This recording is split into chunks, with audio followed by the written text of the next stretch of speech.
What if I told you the biggest economic mistake America is making right now is choosing the more expensive energy? Oil is sitting around $105 a barrel. Meanwhile, parts of renewable energy are already producing power at equivalents of 50, 40, sometimes even lower. This isn't a future debate anymore. This is right now problem. And if I'm running for president, we don't ignore math. Because this isn't about politics. It's about cost. It's about whether American families pay more or less, whether businesses stay competitive or fall behind, and whether we build the next economy or import it. So today, we're breaking down the real numbers behind energy, not opinions, not talking points, just straight economics. And before we go deeper, if you want clear, fact-based leadership, hit like, subscribe, and turn on notifications, because we're going to keep breaking this down piece by piece. Now let's start with the baseline. Oil, about $105 per barrel. That's the benchmark everything else gets compared to. And once we see the alternatives, the question stops being, why renewable?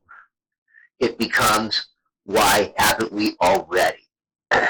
Let's start with onshore wind. This is one of the cheapest energy sources in America right now. Depending on location, it's running roughly $40 to $85 per barrel equivalent. That's not theoretical. That's happening today. Wind already supplies about 10% of U.S. electricity, and it's growing fast because the economics are undeniable. Next, we have solar. Utility-scale solar has dropped dramatically in cost over the last decade. We are now seeing ranges roughly between $50 and $90 per barrel equivalent, and solar accounts for about 4 to 5% of U.S. electricity, but rising rapidly. Why? Because once the panels are installed, the fuel is free. That changes everything long term. Hydropower. This is the old giant that people forget about. It's stable, reliable, and already built out in many places. Cost ranges roughly from $40 to $70 per barrel equivalent, and it provides about 6% of U.S. electricity. The challenge isn't cost, it's expansion. There are only so many rivers you can put a dam on. Geothermal, quiet, consistent, and massively underused. Costs typically fall between $60 and $90 per barrel equivalent. It's similar, smaller share under 1%, but incredibly reliable. Unlike wind or solar, it doesn't depend on weather. This is baseload renewable power, the kind that keeps the lights on no matter what. Then there's biomass energy from organic materials. This one's a bit more complex. Cost range wider, roughly $60 to $100 per barrel equivalent. It's about 1 to 2% of U.S. electricity.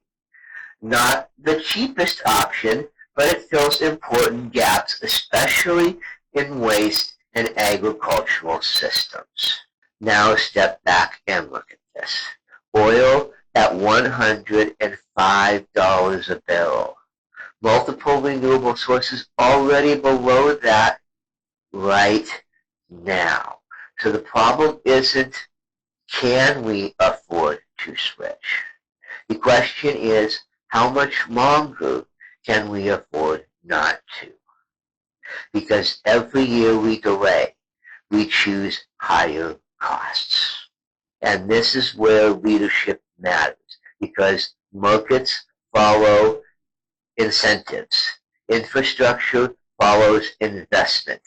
And the future follows decisions made today.